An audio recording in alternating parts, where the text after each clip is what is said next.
So I'm working on a 2003 Arctic Cat, and I'm going to change the front bearings. The way you can tell if your bearings are no good is if you grab your top of your tire, and you can actually hear it going click, click, click. You can test your tie rod ends by going sideways, and that'll tell you how much plays in those. It's not bad. I'm still getting the bearing play. So to get started, I'm going to take the tire off and break loose the nut on the end of the CV axle, and then I'll probably have to split the ball joint at the bottom. I'll get a look in here after I get this off, and then once I pull the CV axle out of the hub, then hopefully I can tap the bearing out while it's sitting in there. Otherwise I'm gonna have to pull the brakes off and pull the hub off and put it in the vise. We'll get there in a minute, I guess. Yeah, well, I think those bearings are shot. So, pull this pin out, break that loose. Hopefully it's not too tight, otherwise I'm gonna have to get someone to come out and hold the brakes for me. And it looks like there's a bolt that I have to take out. This one right here, and then I should be able to put a fork in here and pop the ball joint out, split it, and that should give me enough movement to swing the hub away and pull the CV axle. Park in the weeds. Pull that out, and there we go. I should be able to see where the bearing is, if it's on the inside or the outside.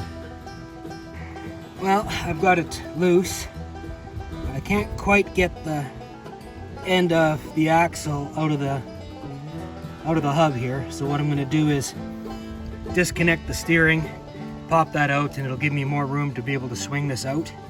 So you have to pull out another cotter pin and then take this out.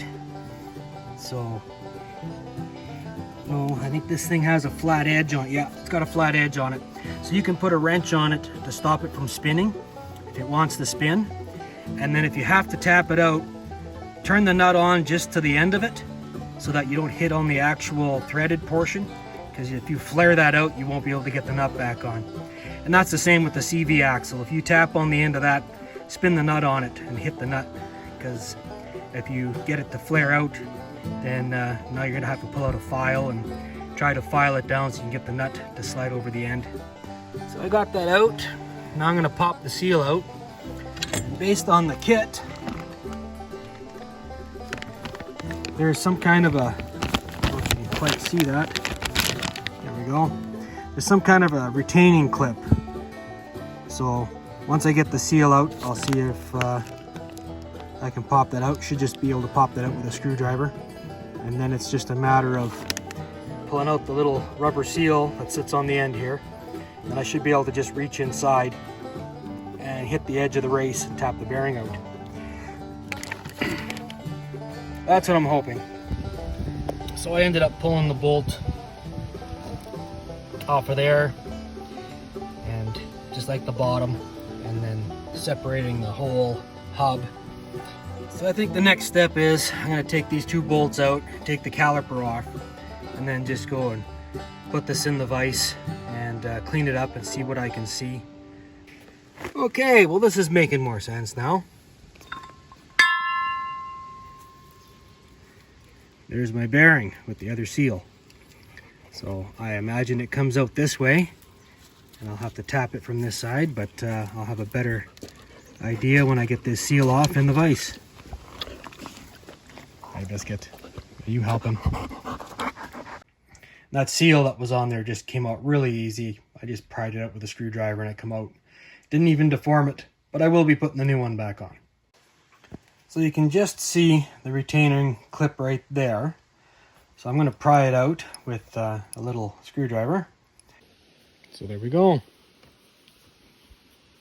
Now I just have to put the caliper back on and put it back together. And there's still a little bit of play, so it wasn't entirely the bearings. And it might be the ball joints there that I split. They might be a little bit loose, but I think it's not so bad that I don't want to run it. So